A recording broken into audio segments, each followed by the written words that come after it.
ตัดภาพมาอยู่ทั้งบ้านแม่คำตากับน้องแน่นนาพี่น้องเอ้ยทั้งสร้างเพิ่นกระท่าสีเสร็จเป็นทีเรียบร้อยพี่น้องเอ้ยป๊อดโตงามขนาดบาทนี่พี่น้องเอ้ยนี่ทาสีแล้วแหละพี่น้องนี่พี่น้องเอ้ยก็คือว่าเพิ่นกระท่าเสานำได้พี่น้องเอ้ยงามเนาะเพิ่นเฮ็ดสีฟ้าอ่อนพี่น้องเอ้ยนี่เพิ่นกระท่าเสา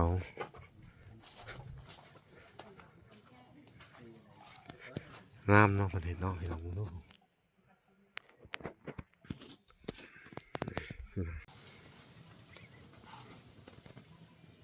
เฮาเพื่อนเพิ่นกันน่าอยู่พี่น้องเอ้ยเนาะเพื่อนเพิ่นนี่ก็น้อยๆแต่ว่ามันก็เป็นระเบียบเรียบร้อยเนาะทางสร้างเพิ่นเฮ็ดงามเฮ็ดตอกปอกอยู่พี่น้องเอ้ยเดี๋ยวเฮาสิได้อันนับเงินให้เพิ่นเลยนะพี่น้องเนาะโอเคพี่น้องเอ้ยพี่น้องเอ้ยเนาะก็สิให้เพิ่นนับที่ละคัดเนาะนับก่อนจำนวนเงินอยู่4 ล้านแล้วก็มีทอนหั่นเด้อทอนไว้นับมันก็ได้มื้อนี้ก็สิให้เจ้าขอบคุณผู้ที่ช่วยเจ้าลักๆเด้อคือทางอันเอลิซ่าขอบคุณเพิ่นขอบคุณของเอื้อเลซ่าให้อยู่ดีมีแห่งความเจ็บอย่าให้ได้เด้อความขายอย่าให้มีให้เพิ่นอายุมันคนยืนเด้อเพิ่นที่สวยคอยมี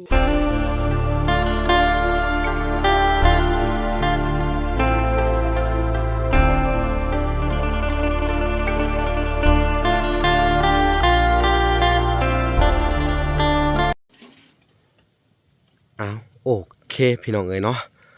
กราบสบายดีเนาะพ่อแม่พี่น้องเนาะเบิดสู่คู่สู่คนพี่น้องเอ้ยเนาะการยินดีเข้าสู่ช่อง YouTube เบาหลาสายบุญคุณนะทำคือเก่าเส้นเคยพี่น้องเอ้ยเนาะทักทายสบายดี FC ทางฝั่งไทยและ FC ทางฝั่งลาวพี่น้องเอ้ยเนาะที่รับชมเบาหลาอยู่เนาะสวัสดีพ่อแม่เนาะอยู่ทางเมืองนอกเมืองนาพี่น้องเอ้ยตัดภาพมาอยู่ทั้งบ้านแม่คำตากับน้องแน่นนาพี่น้องเอ้ยทั้งสร้างเพิ่นกระท่าสีเสร็จเป็นทีเรียบร้อยพี่น้องเอ้ยป๊อดโตงามขนาดบาทนี่พี่น้องเอ้ยนี่ทาสีแล้วแหละพี่น้องนี่พี่น้องก็คือว่าเพิ่นกระทาเสานำได้พี่น้องเอ้ยงามเนาะเพิ่นเฮ็ดสีฟ้าอ่อนพี่น้องเอ้ยนี่เพิ่นกระทาเสา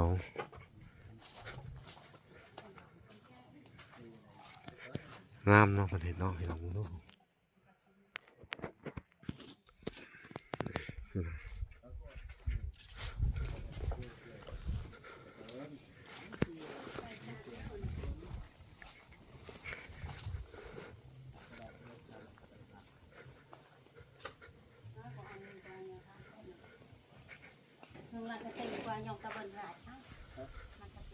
ทำไมคำตากะ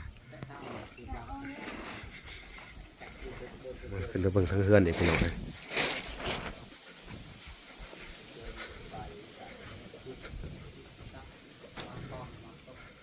อุ้ยยังบ่ได้ซื้อบ้านผับมาให้เพิ่นต้นนี้เนาะ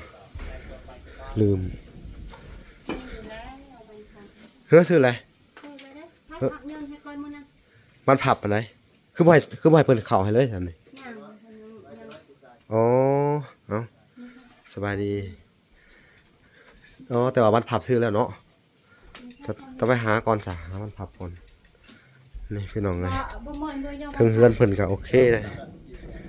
ถ้าใหม่ๆมันก็แห้งไว้อยู่พี่น้องเลยแห้งไว้อยู่ได้พี่น้องเลยนี่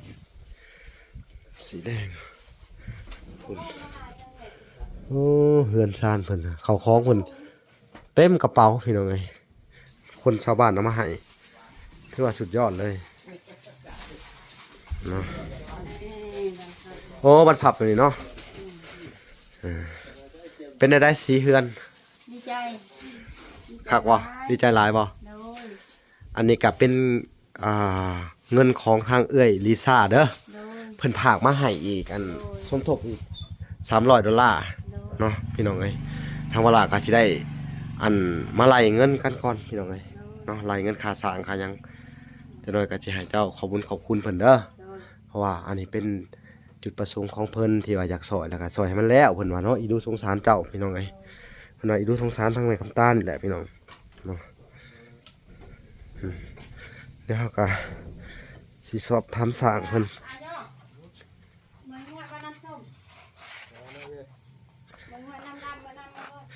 สบายดีสร้างแล้วเรียบร้อยพี่น้องเอากาสิได้จ่ายเงินเนาะพี่น้องเอากระโดดเอาขากล้องมาเลยลืมอย่างไรนะบินสีมันน่ะนั่นแหละอันนี้เอาบินสีมันพอดีเจ้าสั่งซื้อสีมาพร้อมแล้วเนาะเอาบินไล่อธิบายพังหน่อยนึงสีนำอันนั้นทางหนึ่งเนาะราคา1,100,000พลอยทาสีหัน2 อัน42,000โดยสีน้ำมันหันป้อง1 อัน350,000รวมทั้งหมด1,474,000ตัวนี้ขาสีขาแป้งขานั่นเนาะนี่น้องขาเฉพาะสีแล้วก็ขาแห้งงานเจ้าอีกเนาะ2 ล้านแล้วก็เงินตัวข้างเก่าไว้อีก1 ล้านเนาะพี่น้องเลยรวมทั้งเบิดกับ4,474,000เนาะ4,474,000พี่น้องเลยทั้งเวลากสิจ่ายเพิ่นเนาะนี่แหละในส่วนของเกาะอันนี้ออกมานี่เนาะถ้าเขามีงบเพิ่มเติมกะคือเขาบอกกันบ่เท่าไรนะนั่นแหละซ้ำเขาบอกกันนั่นแหละเท่าไรนะ4 ล้าน4 ล้านนั่นแหละ4 ล้านเทิงไม้เลยเทิงไม้เทิงเสาเลยเนาะเฮ็ดให้พร้อมอีกเทิงค่าสร้างเทิงไม้เลยเสา3 ต้นกับไม้ตัวนั้น6-7 ต้นประมาณ10 ปลายโตนี่แหละเทิงไม้ขาวเลยเนาะคำมีงบเนาะคำบ่มีแล้วก็สิได้ทางนี้ให้เจ้าเก็บสังกะสีไว้ให้เฮ็ดให้เด้อก็ตัดเพื่อไว้โตอันนั้นแหละราคาตัวที่เขาจะเกาะมานี่แหละเด้อเพื่อเพิ่นมีงบมื้อหน้าเขาก็บ่ฮู้เนาะแต่ตอนนี้ก็คือว่าเบิดแล้วพี่น้องงบประมาณเนาะแต่ว่าเงินเพิ่นก็ยังสิเหลืออยู่ล้านกว่าเพราะว่ามัน300ยังสิได้ล้านกว่าเลยฮะสิโทรไปสอบถามเพิ่นใหม่ว่าสิเอาไว้สมทบใส่ตัวใดต่อเขาก็จะไว้สมทบใส่เพราะว่าทั้งป้านน้องแน่นานี่ก็แม่คำต้านนี่ก็เพราะว่าก็ยังสิทางน้ำบาดาลยังให้เพิ่นอยู่เนาะอันนี้ผู้ใหญ่เพิ่นว่าคร่าวๆเนาะแล้วก็บางเทื่ออาจสิมีได้ยินข่าวว่าน้อยว่าสิสมทบเฮ็ดห้องน้ำก็บ่ฮู้ว่ามันสิเท่าไรราคาแต่ว่าเงินเพิ่นก็มีแค่2 ล้านพี่น้องเอ้ยเฮาก็งบบ่หลายจักสิว่าไหนมีสำาใดก็สิลองคุยกันในทีมงานเบิ่งพี่น้องเอ้ยเนาะว่าเพิ่นแต่ละคนเพิ่นมีเท่าไรเนาะก็สิหาเจ้าอะไรมาเฮ็ดเนาะเขาแต่ว่าเรื่องเกาะเฮือนครัวเนาะมันก็ทั้งเบิดก็4 ล้านเพิ่นว่าประมาณนี้เนาะก็มา4 ล้านพี่น้องเอ้ยเนาะที่จริงถ้าเพิ่นมีเฮือนครัวมีน้ำบาดาลมีห้องน้ำก็โอเคแหละพี่น้องก็ผู้ที่อยู่ได้สะดวกสบายเลยพี่น้องเอ้ยเนาะถ้าเกาะก็สิเกาะมาที่นี่แหละ3 เสาพี่น้องเอ้ย3 เสาครับประมาณ3 เมตรประมาณนี้ผู้ที่อนุสิ่งที่เขาสั่งไว้พี่น้องผู้ที่งามเลยผู้ที่งามเลยแต่ว่าเฮือนเพิ่นนี่สุดยอดเลยพี่น้องงามเลยรอเลยทาสีนะสุดยอดเลยงาม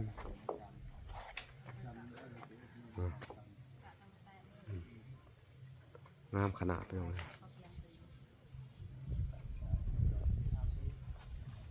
มึงพี่น้องเลย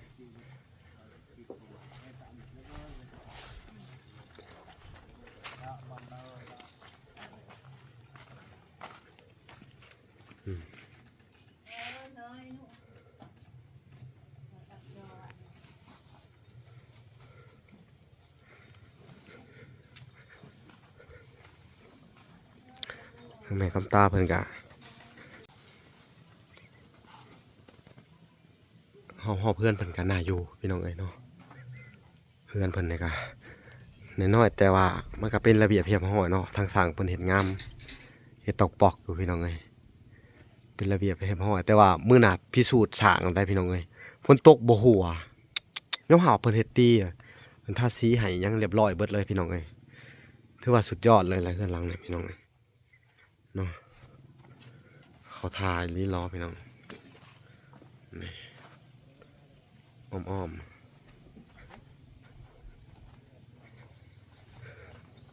เดี๋ยวเฮาสิได้อันนับเงินให้เพิ่นเลยนะพี่น้องเนาะโอเคพี่น้องเอ้ยพี่น้องเอ้ยเนาะก็สิให้เพิ่นนับทีละคัดเนาะนับก่อนจำนวนเงินอยู่4 ล้านแล้วก็มีทอนหั่นนะทอนไว้นับมันก็ได้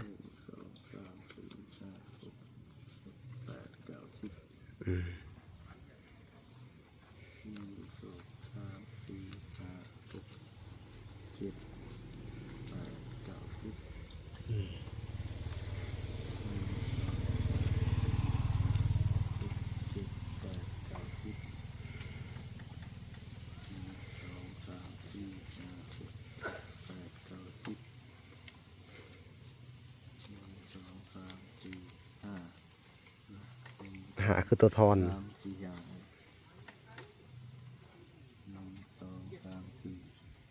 1 2 3 4ยัง30เนาะ ทอนขาดอยู่3บอสจะต้องทอนเฮา30ลืมไป ทอน30 โอเคพี่น้องเอ้ยเนาะก็ถือว่าจบสิ้นเนาะในการจ้างค่าสร้างแล้วก็จ้างค่าทาสีเนาะพี่น้องเอ้ยอันนี้ก็เป็นเงินของทางเอื้อยลิซ่าเพิ่นพี่น้องเอ้ยเนาะที่จะเฮ็ดให้มันจบเจือขึ้นเพิ่นว่าเฮือนเนาะเพิ่นว่าชนากาเพิ่นโทรมาลมมื้อนากาเฮ็ดให้มันแล้วเลยทาสีเพิ่นว่าเนาะก็อยากให้มันจบมันงามเพิ่นว่าอินดูเมตตาสงสารเพิ่นว่าสงสารสองแม่ลูกนี่แหละพี่น้องเนาะธรรมดาก็ดีมกดีใจนำเนาะที่เพิ่นเอ็นดูเมตตาสงสารเนาะก็ขอบใจได้สั่งเด้อถ้ามีเวียกมีงานก็สิเรียกใส่ใหม่คือเก่าเนาะนี่ครับใจทั้ง FC ทั้งอันนั้นให้มีได้เรียนให้งาน น้อย ใจนำ น้อย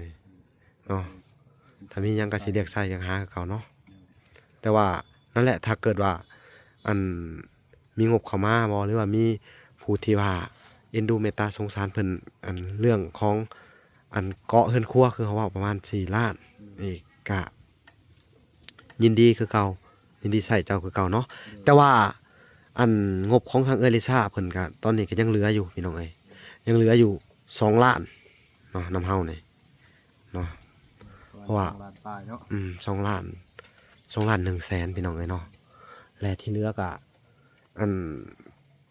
ยังขาดอีก2 ล้านเนาะคำแม่นขาดก็ได้พี่น้องเอ้ยเนาะถ้าใครอยากทบเพิ่มเรื่องการเฮ็ดเฮือนครัวให้เพิ่นก็ถือว่าเป็นการสวยๆกันก็ขอบคุณหลายๆเนาะทางวัดก็ยินดีเป็นสะพานบุญให้คือเก่าเนาะพี่น้องเนาะก็สิมง100พี่น้องเอ้ยเพิ่มใส่อีกก็สิได้เกาะออกมานี่เนาะ3 เสาเนาะเพราะไม้ยังเป็นของสร้างหมดเลยพี่น้องเอ้ยเนาะทางวัดกันนี่แหละอันนี้ก็ขอบคุณทางผู้หลักผู้ใหญ่หรือว่าทางเอื้อยลิซ่าพี่น้องเอ้ยที่ว่าให้ความช่วยเหลือเนาะทางครอบครัวนี่ตลอดมาเนาะทางวลากะบ่มีหยังสิตอบบุญแทนคุณเนาะก็ดีใจนํเพิ่นเนาะก็ขอให้ทางเอื้อยลิซ่าเนาะแล้วก็ครอบครัวของเพิ่นเนาะอยู่เย็นเป็นสุขเนาะมีแต่ความสุขความเจริญความเจ็บอย่าได้ความไข้อย่ามีเนาะหายเจ็บหายไข้หายพยาธิโรคพี่น้องเอ้ยเนาะก็นี่แหละพี่น้องเอ้ยขอให้คุณพระคุณเจ้าคุ้มครองเนาะบุญรักษาเทวดาคุ้มครองพี่น้องเอ้ยเนาะไปเหนือลงใต้ก็ขอให้ไปรอดปลอดภัยเนาะขอให้เจริญในศีลในธรรมพี่น้องเอ้ยเจริญในหน้าที่การงานเด้อเด้อเอาเนาะปานิกาสิมาถามความรู้สึกเพิ่นอีกทีนึงทั้งแม่คำตาเพิ่นแม่น้องแนนนา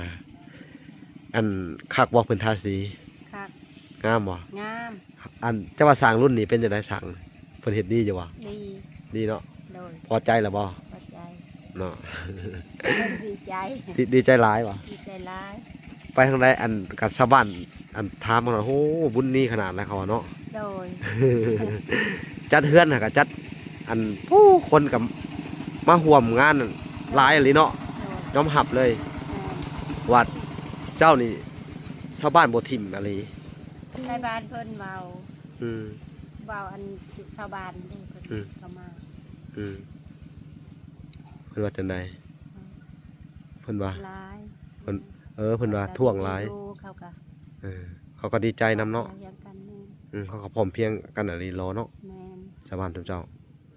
อย่างน้อยก็ยังมีอันชาวบ้านบ่ทิ่มบ่ปะก็เป็นบุญของเจ้าเนาะ โดย เจ้าก็เฮ็ดดีกับชาวบ้านมาตลอดเนาะ โดยดีแล้วเขาก็บ่ได้เว้าไผบ่ได้เครียดบ่ได้จังฝึก เนาะ เขาเว้าได้ก็คือก็เดี๋ยวนี้แหละ แล้วก็แบบ ดีเรื่อย มีอยู่เฮาก็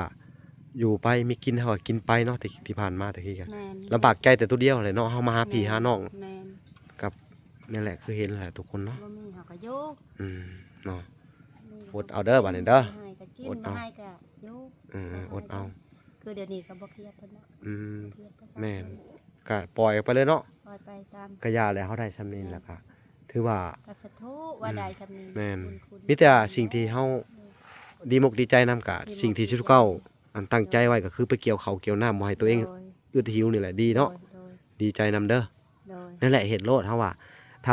บ่มีหยังก็อย่าขอแต่ว่ามีข้าวกินก็มีเฮือนอยู่ก็โอเคได้ แม่น ชีวิตคนเฮาแถวเขตบ้านนอกมีแต่แบบสิเบิดเนาะ อันแถวนี้ก็บ่มีไผหั่งไผมีดอกเพิ่นมีข้าวน้ำเนาะพี่น้องมีข้าวมีน้ำกินส่วนเงินสองเงินใช้ก็บางคนก็อันลูกเต้าเพิ่นไปกรุงเทพกรุงไทยก็พอได้ใช้จ่าย ไปใส่บริการ เขาก็บ่สิแลพี่น้องวิถีชีวิตชนบทคือเพิ่นนี่คือกันถ้าเกิดว่ามีข้าวเนาะ แม่น เฮา